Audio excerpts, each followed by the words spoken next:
Membangun keyakinan baru. Design your own life with Dimas Satya Lesmana. Subscribe, tekan tombol bel, share dan like videonya ya guys. Terima kasih. Salah satu aspek terpenting yang dilakukan manusia adalah membangun keyakinan. Keyakinan adalah hal yang menjebak kebanyakan orang dalam masalah mereka. Selama Anda tidak yakin bahwa Anda mampu mengatasi sesuatu, menjalani sesuatu, atau mencapainya, kecil kemungkinannya Anda akan mampu melakukannya. Keyakinan Anda mengacu kepada rasa pasti pada pikiran Anda. Kebanyakan orang mematuhi orang tua mereka, guru dan tokoh berwibawa sejak usia muda, dan belajar bahwa mereka memiliki banyak keterbatasan. Bila Anda diberitahu bahwa Anda tidak cukup pintar atau tidak cukup terampil dalam sebuah bidang atau cabang olahraga, bahayanya adalah Anda mempercayainya. Begitu kita mempercayai sesuatu, kita mencari cara untuk membuktikan kebenarannya. Apa yang perlu kita lakukan adalah belajar meragukan keterbatasan kita dan meyakini hal-hal yang mungkin bagi kita. Untuk menciptakan perubahan, kita perlu membantu orang mengubah keyakinannya dan membangun keyakinan baru yang akan memungkinkannya mempertahankan perubahan hingga masa depan. Untuk mengubah keyakinan, kita terlebih dulu harus belajar cara mencari tahu kualitas keyakinan. Sekali lagi, disinilah submodalitas menjadi bermanfaat. Sebagaimana pikiran manapun, keyakinan kita memiliki struktur dalam hal kualitas. Bila saya bertanya kepada Anda, apakah Anda yakin matahari akan terbit besok? Apa respon Anda? Biasanya orang akan langsung menjawab, iya, tapi ada proses campur tangan. Untuk menjawab pertanyaan, apakah Anda yakin matahari akan terbit besok? Mereka biasanya akan merepresentasikan keyakinan itu. Penting untuk diperhatikan bahwa bila saya mengajukan pertanyaan itu kepada Anda secara lisan, Anda akan tahu jawabannya tanpa bicara nyaring. Bila saya mengatakan, apakah matahari akan terbit besok? Biasanya yang terjadi adalah munculnya gambar matahari secara sekilas dalam pikiran mereka.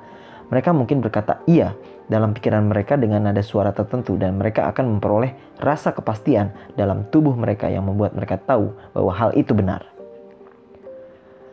Hal itu adalah panduan untuk perilaku kita yang memungkinkan kita membuat rencana. Hal itu memungkinkan kita membeli buku dan mengetahui bahwa suatu hari kita akan membacanya. Memiliki keyakinan sebagai panduan untuk perilaku kita adalah bagian penting dari manusia. Hal itu juga bagian penting menyangkut cara mengubah seorang manusia dan cara mengubah diri Anda sendiri khususnya. Bila saya bertanya kepada Anda secara lisan, apakah matahari akan terbit besok? Di mana letak gambar yang muncul dalam pikiran Anda? Apakah di sebelah kanan atau kiri? Seberapa jauh gambarnya? Apakah gambarnya besar atau kecil? Apakah gambarnya tidak bergerak? Apakah gambarnya bergerak? Apakah ada suara dalam gambarnya? Apakah ada suara yang berkata, iya? Apakah ada sesuatu yang berlangsung yang Anda dengar dan bila begitu, apakah berada di sebelah kanan? Apakah di sebelah kiri? Ambil rasa kepastian tersebut. Lihat gambar tersebut dalam pikiran Anda dan lipat gandakan ukurannya. Biasanya perasaan Anda akan menjadi lebih kuat.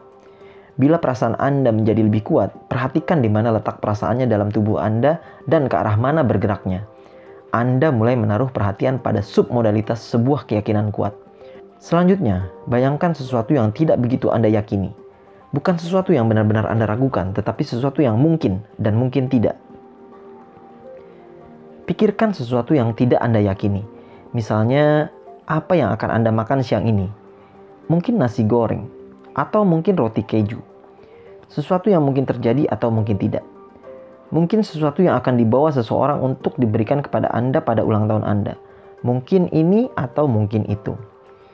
Perhatikanlah dalam pikiran Anda. Berhentilah sejenak, berpalinglah dari video ini dan pikirkanlah. Lalu kembalilah ke video ini dan kembalilah ke gagasan tentang apa yang Anda sangat yakini. Pertama, perhatikan gambar terbitnya matahari pada esok hari. Sekarang, perhatikan gambar kedua. Apa yang mungkin dan tidak mungkin. Bandingkan perbedaan antara kedua hal tersebut. Pertama, apakah gambarnya berada di tempat yang sama? Kemungkinan jawabannya adalah tidak. Bila gambarnya berada di lokasi berbeda, apakah jaraknya berbeda? Apakah ukurannya berbeda? Apakah suara dalam kepala Anda berasal dari tempat yang berbeda? Apakah satu suara berada di sebelah kanan dan suara lain di sebelah kiri? salah satu masuk ke dalam dan yang lain keluar. Satu-satunya bagian yang membuat perbedaan adalah bagian di mana letak perbedaannya ada di antara kedua gambar. Anda bisa mulai memperhatikan perbedaannya secara lebih cermat dengan mempelajari kualitas kepastian dan ketidakpastian secara lebih mendalam. Berikut ini adalah langkah untuk mencari tahu cara mendapatkan kepastian. Pertama, pikirkan sesuatu yang sangat Anda yakini, misalnya bahwa matahari akan terbit besok. Kedua, perhatikan gambar, suara, dan perasaan yang timbul ketika Anda sedang memikirkan keyakinan itu dan keyakinan Anda padanya. Ketiga, pikirkan sesuatu yang Anda ragukan atau tidak Anda yakini. Mungkin ini, mungkin itu. Keempat, perhatikan gambar, suara, dan perasaan yang timbul ketika Anda memikirkannya dan ketidakyakinan Anda terhadapnya. Kelima, perhatikan perbedaan antara keyakinan kuat dan apa yang tidak Anda yakini.